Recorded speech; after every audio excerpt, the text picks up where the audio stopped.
Irmãos, a paz do Senhor Jesus, Deus abençoe a vida de cada um de vocês. Vamos começar o nosso estudo bíblico, vamos orar para a gente começar. Eu acho que hoje nós vamos do versículo 4 até o versículo 10. Talvez consiga avançar um pouco, mas eu acho que do versículo 4 até o versículo 10 de 1 Coríntios capítulo 1. Então você pode abrir aí, 1 Coríntios capítulo 1, do versículo 4 até o versículo 10. Vamos orar então? Pedro, ora por nós aí, por gentileza. Obrigado, Senhor, por mais uma noite. Obrigado, Senhor, por mais oportunidade que nos dá de iniciar, meu Pai, mais um estudo bíblico, Pai. Pedimos a Deus, Senhor, que o Senhor possa mais uma vez falar o nosso coração por meio da Sua palavra, Pai. Conduza, Pai, cada momento aqui nessa noite, e que em nome de Jesus, a Tua palavra é viva, a Tua palavra é eficaz, em todo lugar dos nossos corações, para a honra e glória do Senhor, em nome de Jesus. Amém. 1 Coríntios, capítulo 1. Já fizemos aqui a introdução da carta, a introdução da vida de Paulo. Já falamos os primeiros versículos dessa carta. E agora nós iremos então a partir do versículo 4, ok? 1 Coríntios, capítulo 1, versículo 4. O texto diz assim, olha: sempre dou graças a meu Deus a vosso respeito. Perceba, irmãos, o Paulo está diante da igreja mais complicada e difícil do seu ministério. E nós estamos falando isso aqui desde o início da carta, para que ninguém se iluda com uma igreja. A igreja, infelizmente, ou felizmente, é lugar de pessoas que não estão perfeitas, não estão amadurecidas.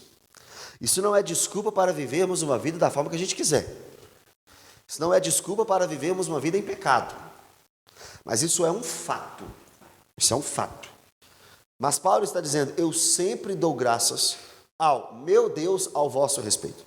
Então ele olha para a igreja e ele não fala para aquela igreja assim: olha, que raiva ser daquela igreja. Nossa, mas que pena que eu sou daquela igreja. Nossa, mas eu não queria ser daquela igreja. Não. Eu sempre dou graças ao meu Deus ao vosso respeito. Mesmo ele sabendo todas as dificuldades daquela igreja. Ele vira para Deus e agradece a Deus por aquela igreja. Isso, irmãos, é senso de pertencimento. Isso é senso de amor. Isso é quando nós colocamos, de fato, o uniforme da igreja e arregaçamos as mangas e falamos: olha, eu vou trabalhar por esse lugar. Eu dou graças a Deus porque Ele me colocou neste lugar. Ele poderia, tem uma música, né? Eu poderia estar em qualquer outro lugar. Você poderia ser membro de qualquer outra igreja. Sabe quantas igrejas tem em Belo Horizonte? Eu também não sei. Eu só sei que são muitas. Muitas. Você poderia ser membro de qualquer outra igreja perto da sua casa. E é muito provável que na rua da tua casa tenha umas 2 igrejas. É provável que no quarteirão da sua casa tenha igreja. Só que você foi levado por Deus à escolha de ser membro desta igreja. Eu moro num bairro que não é tão perto daqui, eu moro no bairro Santa Cruz. No bairro Santa Cruz tem um monte de igreja, inclusive lá no Palmares, uma lagoinha, poderia estar lá. A região da minha casa tem muitas igrejas. Da minha casa até esta igreja eu passo por um monte de igreja. Você também. Só que Deus nos trouxe a ser membros desta congregação, deste lugar. Mesmo com todas as dificuldades, as lutas e os problemas que aqui se levantam. Mas eu estou aqui e você está aqui, tendo que ter o mesmo pensamento do apóstolo Paulo. Eu sempre dou graças ao meu Deus, a vosso respeito. Graças a Deus, obrigado, meu Deus, pela minha igreja. Qual foi a última vez que você agradeceu a Deus por ser membro desta igreja? Qual foi a última vez? Nós temos os irmãos visitantes ali da matriz, Deus abençoe vocês, uma honra estar aqui, o diácono lá da igreja. Qual foi a última vez que eles agradeceram a Deus pela matriz? Qual foi a última vez que eu agradeci a Deus pela minha igreja? E você também. Porque, irmãos, nós aqui contribuímos, dizimamos, ofertamos. Aqui nós gastamos o nosso esforço no ministério. Cada um aqui está em um ministério, graças a Deus por isso. E nós estamos avançando e rompendo. Nós estamos aqui nos gastando, afadigando ao ministério. Mas olha que bênção, Deus permitiu você ter um lugar para exercer o seu ministério. Querem que ligue o ar-condicionado? Está calor aí? Está calor, né? Deixa eu ligar para vocês aqui, eu esqueci de ligar no... Senão o pessoal vai... Aí, a igreja de vocês tem até ar-condicionado. Tá bom demais, não tá não? Você acha que a igreja de Corinto tinha ar-condicionado? Não tinha não. Então, qual foi a última vez que você agradeceu? Deus, obrigado, porque ali naquela igreja eu estou podendo exercer o meu dom. Obrigado porque Deus separou aquele lugar para eu cuidar de pessoas e para eu ser cuidado. O apóstolo Paulo agradece a Deus pela igreja de Corinto, mesmo com todos os problemas da igreja de Corinto que já vimos aqui. Os pelo menos 11 problemas da igreja de Corinto que vimos na introdução dessa carta. Então Paulo está dizendo, eu sempre dou graça. Agora perceba, ao meu Deus. Ao meu Deus. Irmãos, cada um aqui tem que ter, sim, o senso de responsabilidade e de unidade, mas também o senso de individualidade para com Deus. Ele é o meu Deus. Ele é o seu Deus. Aquela música, tão grande tu és, mas mesmo assim habitas em mim. É o salmista Davi no Salmo 139 que diz assim, ó, Senhor, tu me sondas e me conheces. O Senhor ali é o Criador de todas as coisas. É o Deus Todo-Poderoso, o grande eu sou. Me sonda, me conhece no íntimo. Ele é o Deus Todo-Poderoso, mas Ele é meu Deus. Rei meu e Deus meu, o salmista diz. Então é o Deus da congregação. É o Deus da igreja. E graças a Ele, por esta igreja. Mas graças ao meu Deus. Graças ao seu Deus. Graças ao Senhor e Rei e dono deste local. Mas este Senhor e Rei e dono deste local, que exige toda a nossa reverência e respeito, é o nosso Deus. E mais do que o nosso, é o meu Deus. A partir do momento que você entende que você tem um Deus, que Ele é o seu Deus, a sua visão de igreja muda. A partir do momento que você compreende que Ele tem um relacionamento com você, você vai pensar 20, 30, 40, 50 vezes antes de fazer alguma coisa, porque é o Deus que te colocou nesta igreja, que tem um relacionamento com você e que está com você 24 horas por dia. Então, Ele é o seu Deus. Ele é o meu Deus. Ao nosso Deus. A oração do Pai Nosso diz isso. Pai nosso. Ele é o Pai nosso. Nós temos que ter aqui nessa igreja o senso de coletividade. Mas também, no relacionamento com Deus, o senso de individualidade. Eu tenho que ter um relacionamento com Deus, para que a igreja seja fortalecida. Irmãos, quando começa o Rodrigo a parar de orar, quando a Marli começa a parar de vir no culto, quando a Laura começa a parar de ler a Bíblia, quando o pastor começa a parar de se consagrar, irmão, o que você acha que vai virar a igreja? Você percebe? O que você acha que vai virar a pregação da igreja? Tem lugar aqui, varão, 3, 7. O que você acha que vai virar o momento de louvor? Se a Terezinha e a Fernanda não forem mulheres exemplos, o que vai virar o ministério de mulheres? O Shine, né? Só vai ser isso no máximo. Se o Pedro e os jovens desta igreja não terem o senso de intimidade e responsabilidade para com Deus, o que será dos jovens desta igreja? Então você não se consagra a Deus somente para você. Isso já era um ponto, isso já é um ponto que tem que te fazer pensar. O meu relacionamento e a minha consagração a Deus. Por quê? Por mim mesmo. Por mim mesmo. Só que quando você está num convívio de igreja, isso aumenta muito mais. Eu tenho responsabilidade com o Bernardo. Eu tenho responsabilidade com a Priscila. Eu tenho responsabilidade com o Tarley. Então a minha vida precisa estar completamente pautada na intimidade com Deus, porque eu tenho uma igreja, porque eu faço parte de uma igreja. Voltando para Paulo, sempre dou graças a esse Deus que é meu íntimo, a vosso respeito. Eu sempre dou graças a vosso respeito. Agora, olha isso, a continuação. A propósito da sua graça, que vos foi dada em Cristo Jesus. Agora nós temos o principal motivo pelo qual Paulo agradecia a Deus por aquela igreja, porque aquela igreja era uma igreja de salvos, de pessoas alcançadas pela graça. O que é graça?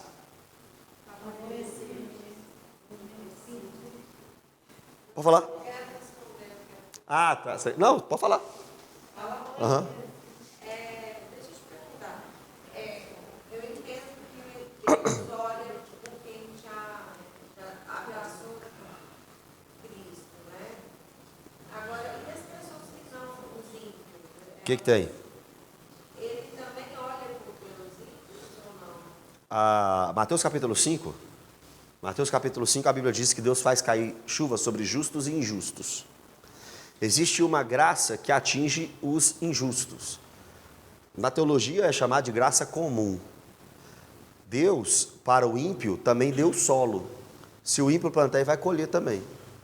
Deus permite com que o ímpio trabalhe e do suor do seu rosto ele tenha o seu sustento. Essa graça, teologicamente falando, comum, atinge os ímpios. Mas a graça salvífica e a intimidade de filho, não. Isso é só para quem é realmente nascido de novo. Então a resposta sua tem duas partes. O cuidado de um Deus criador, sim. O cuidado de um Deus pai, não. Entendeu? Qual era o principal motivo de Paulo agradecer a Deus? A salvação. O que é graça? Favor imerecido. Voltando. Aquela igreja foi alcançada por um favor que aquela igreja não merecia. Irmãos, graças a Deus por isso. Porque se a Lagoinha Mangabeiras recebesse o que ela merece,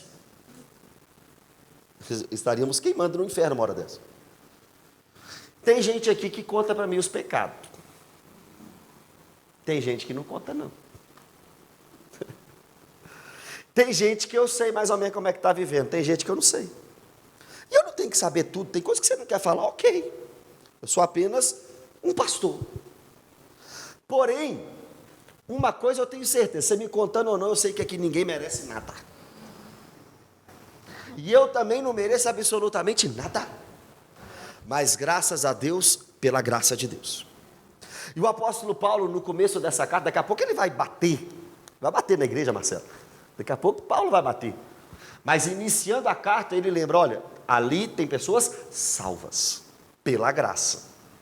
Se você não começar a entender que a igreja é um conjunto de pessoas, a igreja que eu falo é real, a igreja de pessoas que realmente nasceram de novo, é um conjunto de pessoas salvas pela graça, você vai pesar a mão mais do que deveria.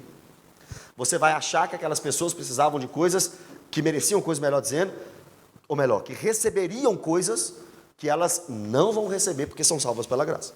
Ou seja,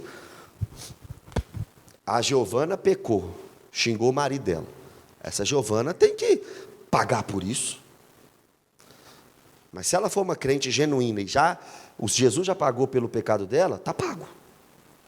Cabe ela então agora se arrepender profundamente, verdadeiramente, e continuar uma caminhada na igreja. Agora, se isso for todo dia, opa, peraí, será que a Giovana é crente? Peraí, será que a Giovana nasceu de novo? Agora, se for um ponto de falha e de erro, ela continua uma pessoa salva. E por que eu posso falar isso com toda tranquilidade? Porque a graça de Deus, irmãos, não nos habilita para vivermos em pecado. Muito pelo contrário. Quem passou pela graça não vive pecando. Por quê? Porque está morto para o pecado. Nós já fizemos um estudo expositivo aqui de Romanos. Ficamos 1 ano aqui em Romanos. Só que eu preciso que você volte lá comigo, por gentileza, no capítulo 6 de Romanos.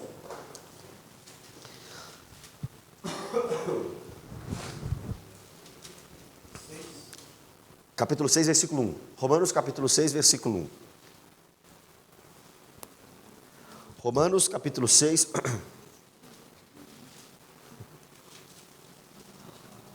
versículo 1.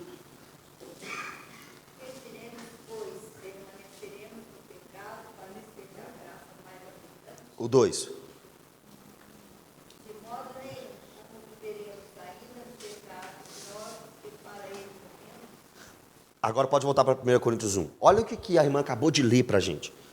Nós vamos falar que a graça é um motivo para vivermos pecando. Por exemplo, a graça parece uma coisa maravilhosa, não parece? E é, de fato, uma coisa maravilhosa para nós, a graça de Deus.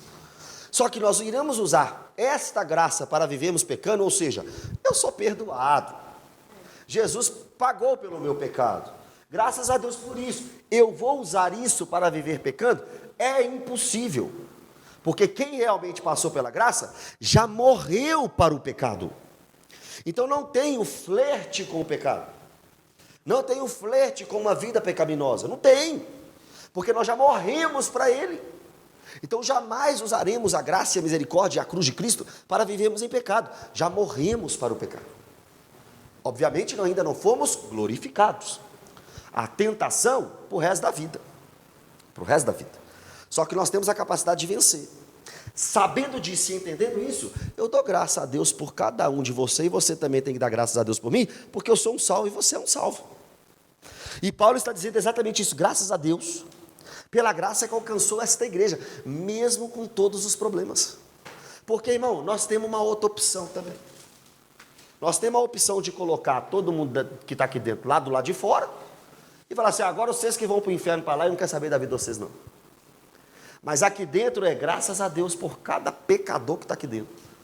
Porque eles são pecadores alcançados pela graça de Deus. E Paulo, sabendo de como era a igreja, primeiro no versículo 2 chama de a igreja de Deus, que está em Corinto. Segundo, eu dou graças pela graça que alcançou. Eu agradeço a Deus pela graça que alcançou vocês. Se não fosse a graça que tivesse alcançado vocês, irmãos, isso aqui não seria uma igreja. Isso aqui seria qualquer coisa menos igreja. Porque entra gente aqui de tudo quanto é jeito. Só que jamais poderemos esquecer do ponto do versículo 2. Volta comigo. Versículo 2. A igreja de Deus que está em Corinto, aos santificados em Cristo, chamados para serem santos. Isso não pode sair da sua mente. Graça não é libertinagem. Graça é um favor que você recebe para ser separado, para ser santo. Com todos os pecados e erros que temos, eu preciso continuar olhando para a Terezinha, falando, Terezinha, você pecou, hein, Terezinha? Ei, Terezinha. Só que você foi chamada para ser santa. Não fique nesse lugar de pecado. Não fique nesse lugar de erro. Não, não e não. Isso não é o comum para você, Terezinha. É assim que a gente trata um ao outro. Lembra da exortação mútua que Paulo nos manda fazer? Exortai-vos uns aos outros? Esse é o papel. E não é só meu. É o papel dos irmãos com os irmãos. A exortação mútua. Se você vê o seu irmão, e eles são irmãos mesmo, em erro, em pecado, você tem que trazer ele para, opa, meu irmão, meu Deus, você está indo para o lugar errado. Você é um salvo em Cristo Jesus, graças a Deus por isso, mas ande em santidade. Se o filho vê a mãe pecando, errando, mãe, vamos voltar para o caminho. Um ao outro aqui. Está escutando aí, mãe? Um ao outro aqui. Por quê? Porque nós somos chamados para sermos santos. Irmãos, isso não pode sair da nossa mente. Qual é o chamado nosso em 1 Coríntios 1? Ser santo. Ser santo. Olha que legal. 1 Coríntios 12, e vamos chegar lá, apesar de já termos estudado isso nos domingos aqui, tem a lista de dons. Tem a lista de dons. Só que antes de você ser chamado para ter o dom de profecia, o dom de língua, o dom de discernimento, antes disso você foi chamado para ser santo. Chamado para ser separado. Chamado para ser diferente. Graças a Deus por você, graças a Deus pela graça, mas você não fala como o mundo fala, você não veste como o mundo veste, você não pensa como o mundo pensa, você foi separado e chamado para ser santo. E Paulo está dizendo, graças a Deus por isso. Eu dou graças a Deus por esta igreja. Versículo 5. Porque em tudo fostes enriquecidos nele. Nele. Em tudo fostes enriquecidos nele. Não nessa terra. Aqui não é lugar de você ficar rico financeiramente. Pode. Levanta a mão aqui os milionários. Aqui. Não, ninguém vai levantar. Tem um milionário ali, outro aqui. Só que aqui não é lugar para ser milionário. Aqui é um lugar para você ser rico, espiritualmente falando. O lugar de ser milionário é às 4 da manhã, quando o despertador toca. Aí você vai trabalhar. Aqui é para você ser rico, espiritualmente falando. Então o que eu tenho para te oferecer aqui? O que nós temos para te oferecer aqui?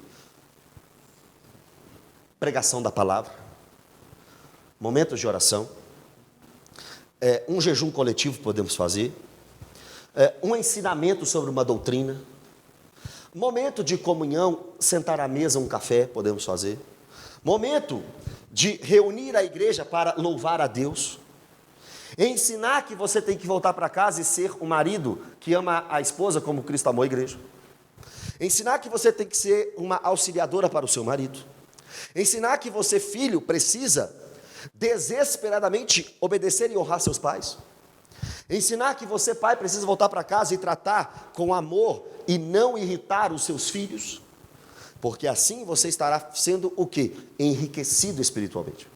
Igreja é lugar de se enriquecer espiritualmente. Agora, a prova disso é o que Paulo diz agora, enriquecidos nele. Em quê? Em toda a palavra e em todo conhecimento. Em toda a palavra e também em todo conhecimento. Esta palavra conhecimento é gnose. A ideia aqui talvez é sim o conhecimento de uma vida diária, de uma prática diária, mas também pode ser um conhecimento das coisas espirituais. É papel da igreja, para não errarmos na interpretação, levarmos conhecimento geral às pessoas, mas principalmente um conhecimento espiritual. Pode ser o dom da palavra de conhecimento. Chegaremos em 1 Coríntios 12, que é um dos dons mais difíceis de interpretar. Palavra de conhecimento e palavra de sabedoria. Os dois dons mais difíceis de se interpretar. Do que o texto está falando? Porque nós não temos referência prática sobre esses dons na Bíblia, citando-os que eu estou falando. Por exemplo, agora Paulo foi usado na palavra de conhecimento. Não tem isso. Vai ficar mesmo no campo das possibilidades interpretativas. Mas, pela palavra, aí é uma exegese, pelo que significa a palavra conhecimento, podemos entender, para não errar, as duas realidades. Um conhecimento prático, mas também um conhecimento espiritual. Ok? Versículo 6. Vocês foram enriquecidos nisso tudo e também enriquecidos em algo maravilhoso. Assim como o testemunho de Cristo tem sido confirmado em vós. O que é o testemunho de Cristo? O seguir a Cristo, o andar a Cristo, as confirmações de que Cristo habita nessa igreja. Se Cristo habita em você, irmão, o testemunho de Cristo está sendo confirmado em você a cada dia. Não tem como eu ser o mesmo crente da semana passada. Eu não posso ser o mesmo crente do mês passado. Eu tenho que avançar. Eu tenho que romper espiritualmente. Eu tenho que amar mais a Deus. Eu tenho que dar meu jeito. Mas eu tenho que amar mais a Deus amanhã do que hoje. Eu tenho que andar em santidade mais amanhã do que hoje. Eu tenho que buscar ao Senhor mais amanhã do que hoje. Paulo está dizendo, irmão, não é um paradoxo? Porque se a gente estivesse lendo aqui só esse texto e nunca tivéssemos pegado a carta de Paulo aos Coríntios para ler, parece que é a igreja mais perfeita do mundo. Paulo está dizendo, o testemunho de Cristo está sendo confirmado em vós. Irmão, mas sabe por que é isso? Porque a igreja, irmãos, não é feita só de laranja podre. A igreja não é feita só de quem está errando o tempo todo, não. A carta, o intuito da carta é corrigir. Mas não era todo mundo que estava errando na igreja também, não é? Então tinha gente ali com o testemunho firme de Cristo, firmado em Cristo, todos os dias. E Paulo, no início da carta, pega como é que fala? Geral, né? Um aspecto geral, não é aspecto que eu ia usar a palavra. Um panorama geral. Um panorama geral. Esta igreja é uma igreja que está sendo enriquecida em Cristo. Esta igreja é uma igreja que confirma o testemunho de Cristo. Aí até aqui, a partir do versículo 11 do capítulo 1, nós iremos ver o quê? Agora Paulo vai especificar, tá? O geral tá lindo, maravilhoso, mas e esse aqui? E esse pecado ali? E aquele pecado ali? E aquele pecado ali? Tá percebendo? E é interessante a gente saber isso, porque senão a gente condena a Lagoinha Mangabeiras por causa de 10 pessoas que estão errando na Lagoinha Mangabeiras. Se for só 10, já está até bom. Se for 10, com um mês a gente resolve. Se for 20, já complica. Se for 30, já complica. Só que eu nunca posso, Mateus, tenho a tendência de ver sempre o copo meio vazio. Mas eu preciso também enxergar o copo um pouco meio cheio. Porque dentro da igreja de Corinto, que me daria a oportunidade de ver o copo meio vazio, Paulo, já nos primeiros versículos, me mostra o copo meio cheio. Tem gente ali confirmando o testemunho de Cristo. 7.000 nos dias de Elias não se dobraram a Baal, apesar da nação de Israel estar corrompida. Paulo, nos seus dias, é chamado de um remanescente. Então, irmão, tem muita gente aqui com um monte de problema e pecado na vida. Mas só tem gente com problema e pecado na vida nessa igreja? Tem exemplo de crente aqui nessa igreja? Tem gente que você pode olhar e falar assim, olha, poxa, quero andar com fulano. É claro que tem. Lá na matriz tem?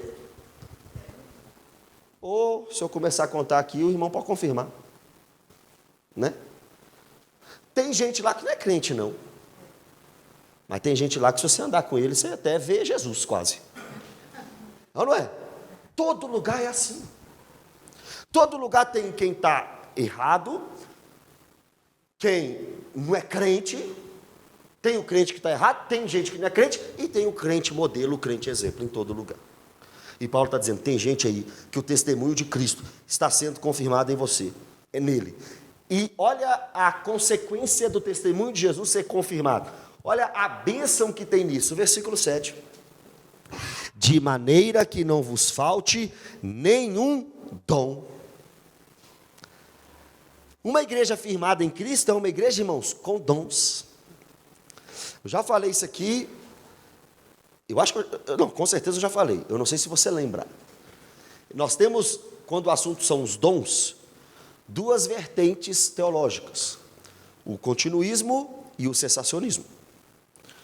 O cessacionismo é aquela ideia de que os dons de sinais cessaram, não existem mais. Por exemplo, o dom de línguas, dom de milagres, dom de curas, dom de profecia. Esses dons não existem mais na cabeça de alguém que entende que cessou. Por que cessou? Porque era necessário apenas enquanto o cânon estivesse sendo formado, a Bíblia estivesse sendo formada. Nós temos também os continuistas. E os continuistas, o próprio nome já diz, todos os dons continuam até o dia de Cristo. Todos os dons estão em vigência, eu já expliquei isso.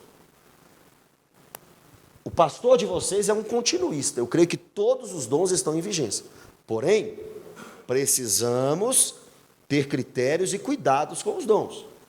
Por exemplo, o dom apostólico não existe hoje como Pedro, Paulo e João, mas como missionários enviados, sim. Os profetas hoje não trazem doutrina, como Isaías, Jeremias, Ezequiel, não. Mas são homens usados por Deus nas profecias, que exortam, consolam, edificam e ensinam.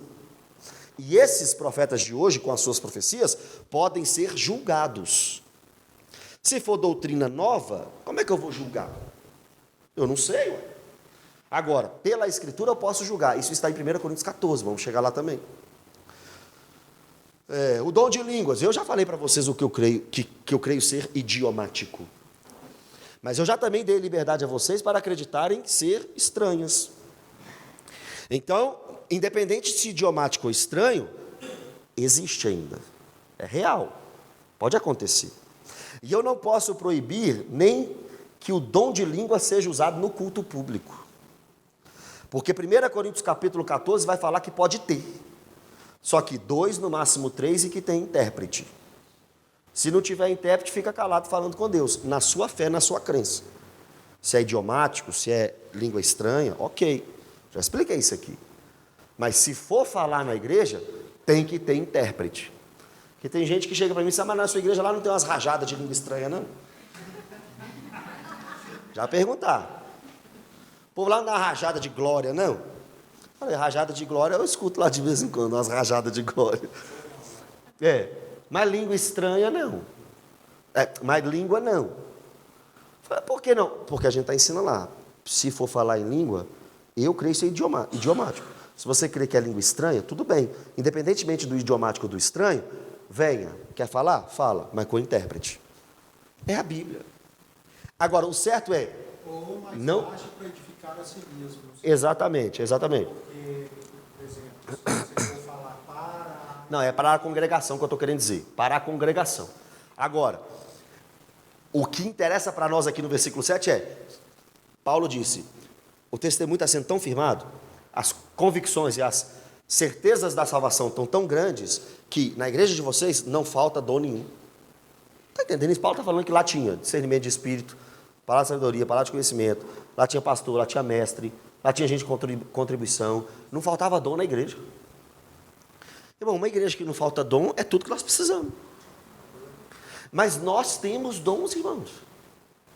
Você tem um dom. Nós ficamos aqui 4, 5 domingos falando sobre isso, para você descobrir qual é o seu dom, qual é o seu. Vem exercer. Olha a sequência. Aguardando vós o apocalipse, a revelação de nosso Senhor Jesus Cristo. Olha uma prova da continuidade dos dons. Não falta dom na igreja de Corinto até se revelar o Senhor Jesus Cristo. Como é que pode ter cessado? Se o dom serve até a confirmação daquele que está aguardando o Senhor Jesus Cristo. Essa irmã de vez em quando vinha na igreja, por isso que ela está abraçando. Eu acho que ela vai entrar aqui. Ah, meu Deus do céu. Vai cumprimentar, gente. Espera aí. Deixa eu cumprimentar.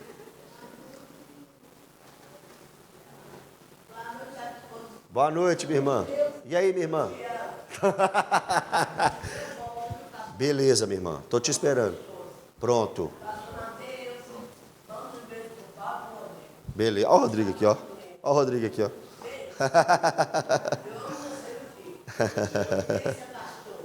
Amém. Amém. Tchau, com Deus. Tá. Beleza. Então pronto. Então beleza. Tá em casa. Com meu filho.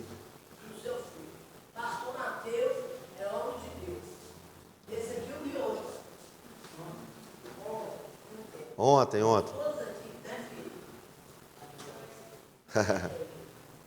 Então tá bom. Deus abençoe, minha irmã. Mangabeiras. Tchau, com Deus. Deus abençoe. Eu estou te esperando. Amém? Amém? Amém, gente? Amém. Então vamos lá. Os dons até a revelação de nosso Senhor Jesus Cristo. Os dons servem como confirmação para a igreja de Corinto, até a segunda vinda de Cristo. Porque eles estavam aguardando a segunda vinda de Cristo. Este Jesus Cristo também vos confirmará até o fim, para serdes irrepreensíveis no dia de nosso Senhor Jesus Cristo. Irmão, você acabou de ler a certeza da sua salvação. Você acabou de ler a garantia da sua salvação. É o Senhor Jesus em nós, confirmando a nossa salvação até o dia de Cristo. Não é um mérito. Você não é salvo pela graça e mantido pela obra. Você é salvo pela graça e mantido pela graça. O qual também vos confirmará até ao fim, para serdes irrepreensíveis no dia de nosso Senhor Jesus Cristo. Irmão, se você é um cristão genuíno, nasceu de novo de verdade, quando Cristo vier em glória, Ele vai te encontrar irrepreensível. Ou seja, sem culpa. Por que sem culpa? Porque Jesus pagou a sua culpa na cruz do Calvário.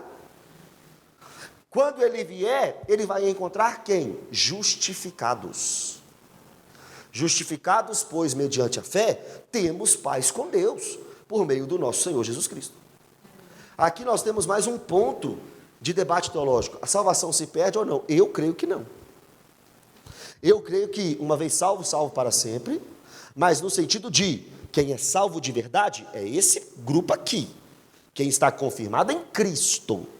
Não quem vive uma vida devassa e diz que é crente, não.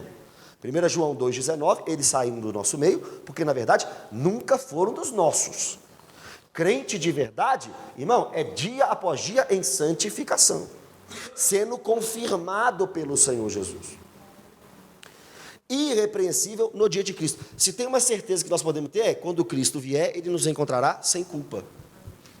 Porque até lá nós vamos ser bons demais da conta. Não, porque o sacrifício de Jesus nos deixou sem culpa. Isso é justificação pela fé. Uma doutrina caríssima em Romanos. A justificação pela fé. Ter sido declarado sem culpa diante de Deus. Só que ele não só justificou você, ele imputou em você a justiça. É diferente. Ele, na justificação, pega a sua culpa e leva para ele. Aquele que não conheceu o pecado, Deus o fez pecado por nós. Mas Paulo em Romanos nos ensina a imputação. Ou seja, a justiça dele é colocada em nós. É uma troca na cruz. A maldade nossa, nele, estamos sem culpa. A justiça dele em nós, estamos como uma justiça imputada, colocada. Se Deus só tira a sua culpa, irmão, você está 0 a 0.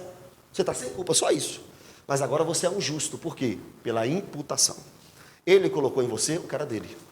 Isso é estar em Cristo, representado por ele, tanto na morte quanto na ressurreição. Graças a Deus por isso. Então, irmão, eu vou vigiar o resto da minha vida para eu não pecar. Eu vou vigiar o resto da minha vida com todas as placas de advertência da Escritura. Eu vou correr daqui até o último dia da minha vida querendo santidade. Mas por trás disso tudo, um tapete de uma certeza que me deixa tranquilo. A certeza de que minha salvação está em Cristo. Em Cristo, não em mim, em Cristo. Porque é Cristo que vai me confirmar e te confirmar, graças a Deus por isso, no dia dele. No dia dele. Versículo 9. Fiel é Deus, pelo qual fostes chamados. Foi Deus que te chamou. Você quis Jesus? Você quis Jesus. Por quê? Porque Ele te quis. Porque Ele te separou. Porque Ele te atraiu. Porque Ele te chamou. Nós fomos chamados por Ele. Chamados para quê? Para termos comunhão com o seu Filho Cristo Jesus, nosso Senhor. Fiel a Deus, pelo qual foste chamados à comunhão de seu Filho Jesus, Cristo, nosso Senhor. Deus te chamou para ter uma comunhão com o Filho dele.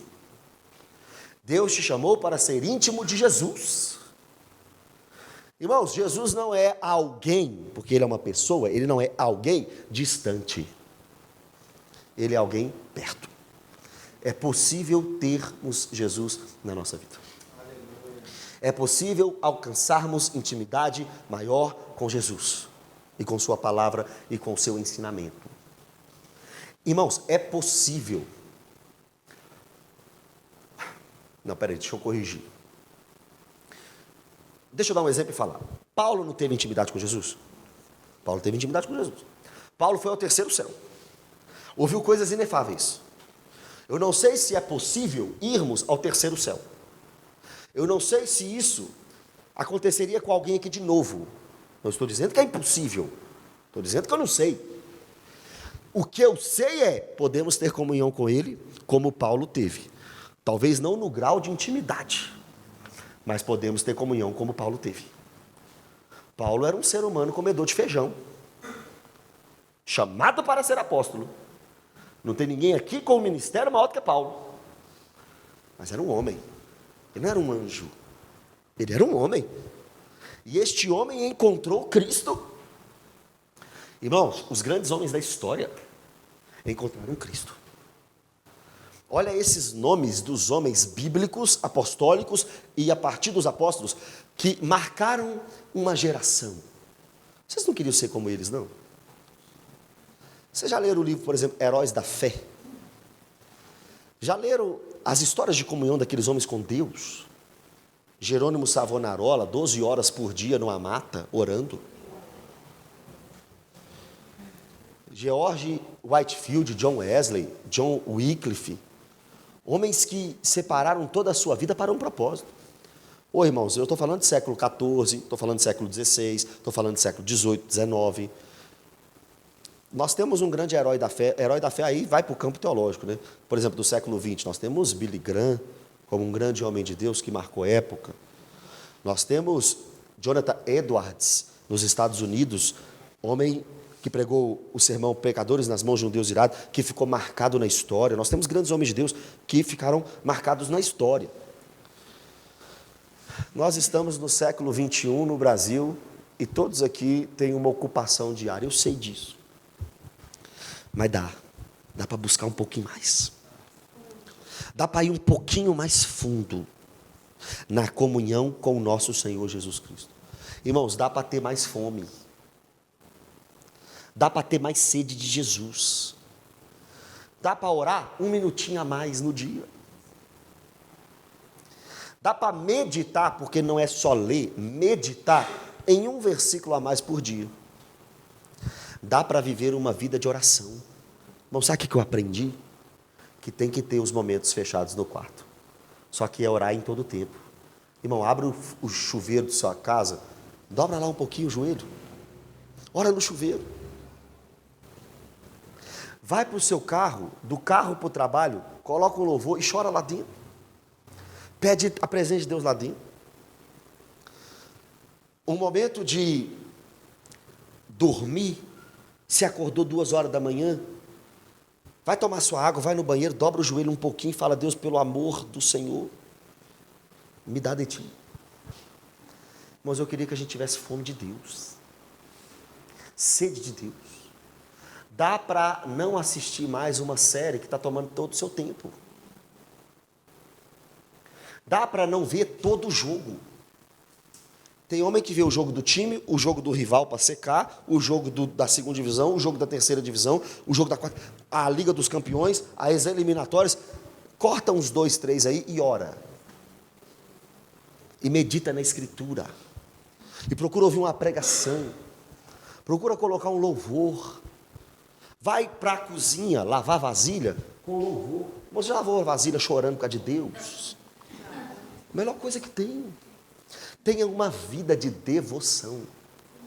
Nós precisamos ter a vida do quarto, Mateus 6, inegociável. Mas nós precisamos ter uma vida devota. Precisamos ter uma vida devota a Deus. E eu acho que isso está faltando. Uma vida devota, completamente entregue ao propósito, completamente entregue ao Deus Todo-Poderoso. Amém?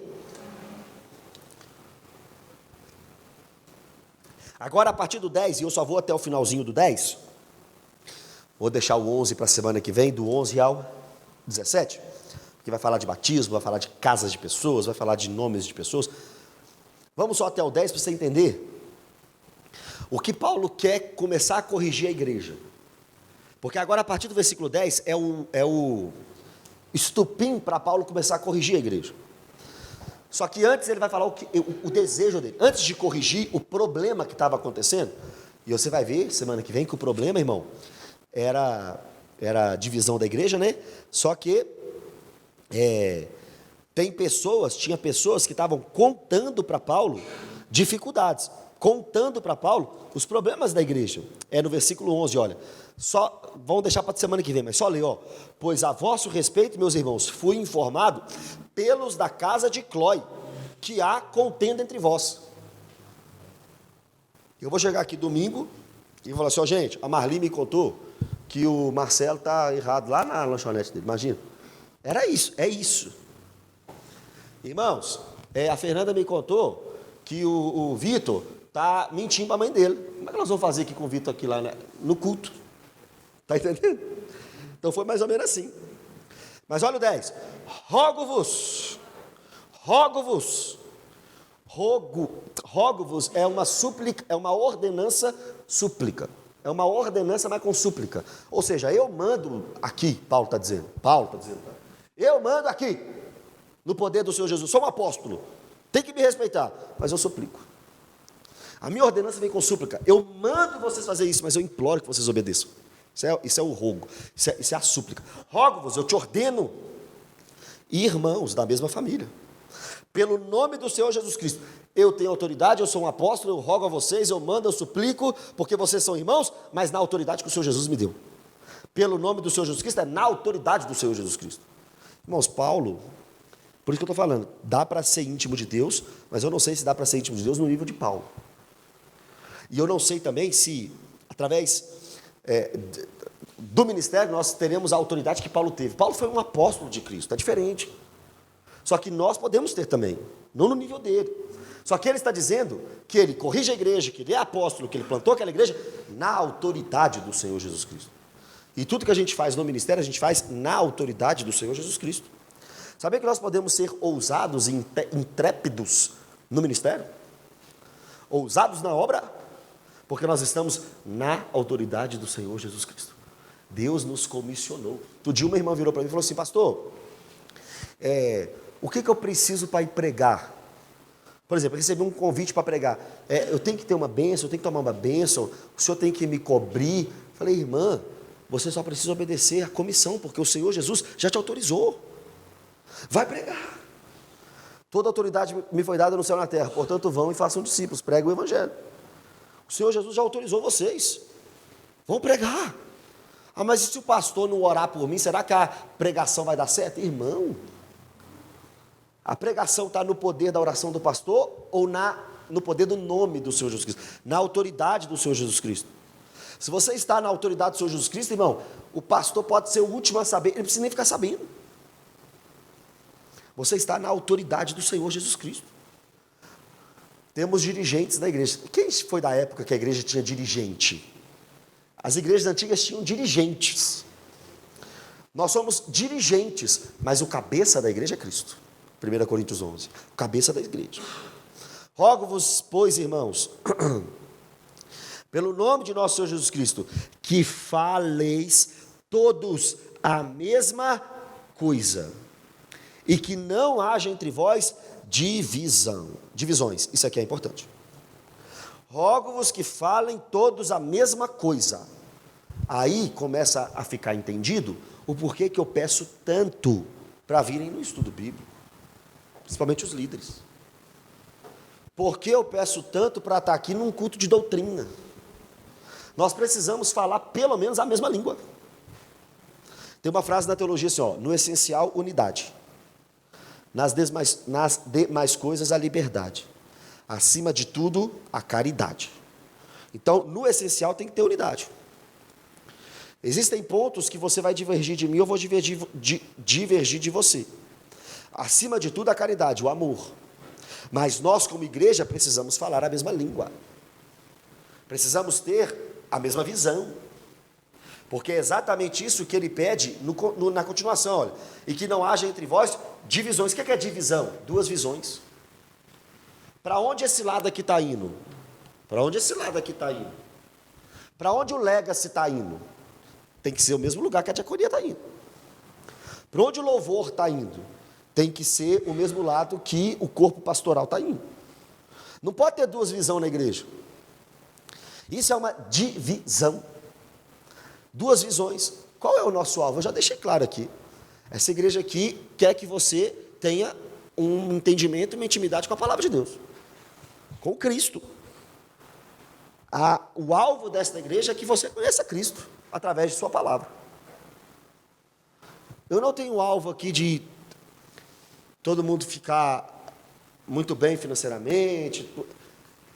Eu não tenho um alvo assim de ser uma mega church. Uma mega church. Mas nós temos um alvo. Qual o alvo? Que você conheça a Bíblia.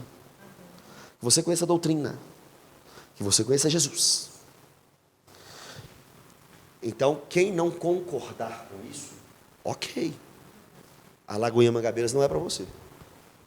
E se a Lagoinha Mangabeiras inteira começar a discordar disso, então talvez a Lagoinha Mangabeiras não é para mim. Nós temos que ter a mesma visão. Nós temos que caminhar para o mesmo lugar. Sou da época que na igreja que eu frequentava não tinha isso, né? Então, até que tinha, uma tinha. Mas a assembleia. Quem já teve uma assembleia na igreja? É para votar. Está aqui o estatuto da igreja. Aí lê o estatuto da igreja. Aí depois é assim, fulano vai ser o primeiro dirigente. O segundo dirigente. Fulano vai ser o presbítero da igreja. Agora nós vamos votar para quem vai ser o pastor da igreja. Votar para quem vai ser o pastor da igreja. É assim. Ou melhor, em algumas igrejas tradicionais era assim. É bom e é ruim, porque se criar um motim, você derruba quem você quiser. Aí vira político, sabe? É política, na verdade. Vira política. Aí você faz todos os conchavos políticos, você derruba, faz um impeachment do pastor. Mas vamos supor que a igreja esteja com uma boa intenção. Aí é legal. Aí é legal. Porque quem a igreja reconhecer vai liderar a igreja. Quem a igreja reconhecer vai pastorear. A mesma visão. A mesma visão. Imagina votar as doutrinas aqui. Nós estamos subordinados a uma igreja, a Lagoinha. Mas se fôssemos uma denominação independente, valeria a pena fazer isso. Porque nós estamos subordinados à Lagoinha. Temos liberdade para crermos, para vivermos coisas diferentes.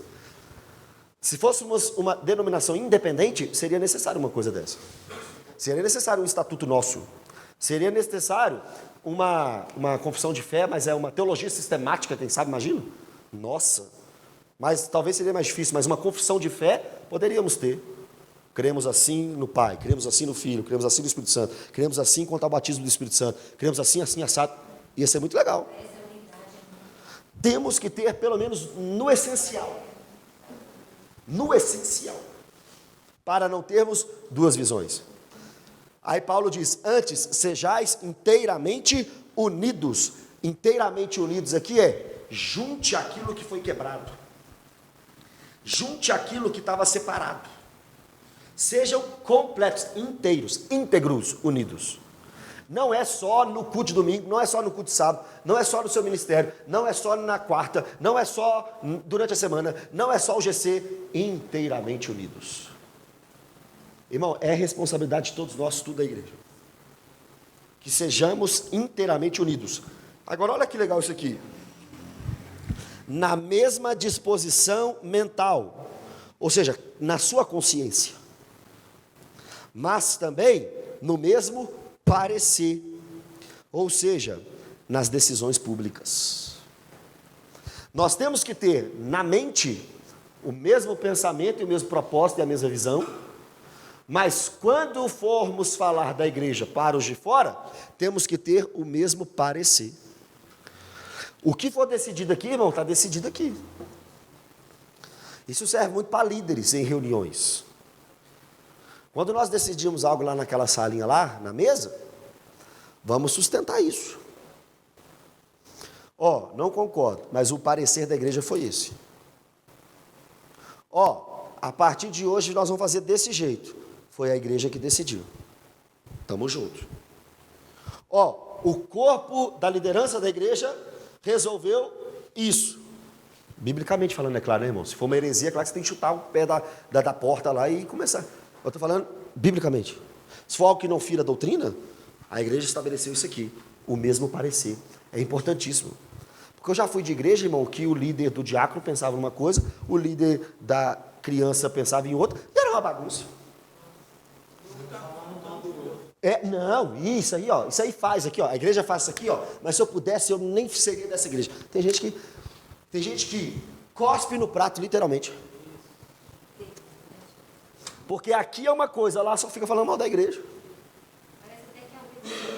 Tem gente no meu direct que é assim, mas e o André Valadão, você vai falar nada, não? Mas e na sua igreja aconteceu isso aí, você não vai falar nada, não? Por que eu não falo? Porque é a minha igreja. Porque é a sua igreja. Aí a gente fecha aquela porta ali, aí aqui dentro a gente quebra o pau. Aqui dentro a gente lava a roupa suja. Mas e lá fora? Lá fora não pode falar da gente, não. Lá fora é um pelo outro aqui, E aqui dentro? Aqui dentro a gente resolve, pode deixar que a gente resolve. Mas e lá fora? Lá fora a gente tem o mesmo parecer. São meus irmãos. Não é passar pano para coisa errada, não. É ter o mesmo parecer de igreja. Totalmente diferente. Não é passar pano porque está errado. Mas eu decidi congregar naquela igreja. Se não estiver ferindo a escritura. Você está entendendo? Se estiver ferindo a escritura, irmão, não concorde com essa igreja. Eu não estou falando disso. Eu estou falando de decisões públicas. É disso que eu estou falando. Doutrina é inegociável. Mas agora, costumes, uma prática, algo que não fere a Bíblia, nós temos que estar de mãos dadas. Amém? Aí a partir de semana que vem, a partir do versículo 11, nós começaremos a ver o primeiro problema. A divisão na igreja de fato. Quem é que contou? Quais eram os pivôs, sei lá. Mas, como é que se resolve? E Paulo dando uma lição de humildade aqui, e livrando um pouco a situação dele aqui, nós vamos ver por que isso aqui. Amém, irmãos? Alguma dúvida?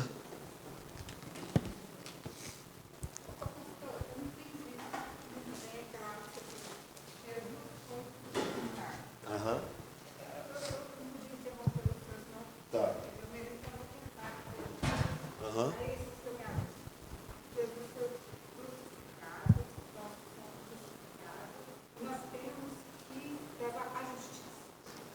Não, a justiça de Deus, ser justificado, é um ato único, é um ato único.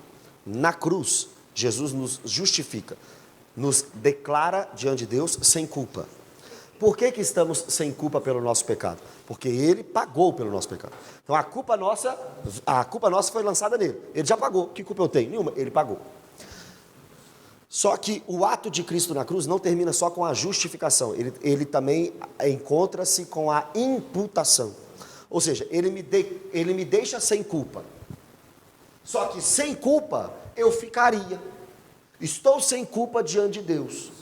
Nada mais do que isso.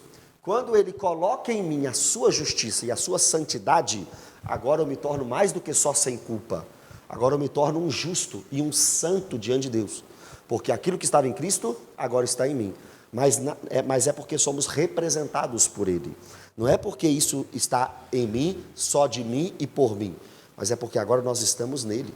E estar em Cristo é isso. É ser justificado e em nós ser colocado a justiça de Deus. É 2 Coríntios 5, 21. Aquele que não conheceu o pecado, Deus o fez pecado por nós, para que nele fôssemos feitos justiça de Deus. 2 Coríntios capítulo 5, versículo 21. Amém? Vamos orar então? Pensar aqui. Deixa eu pensar. Achei quem vai orar. Você, Bruna. Você, Bruna. Olha por nós aí, estava procurando quem ia orar.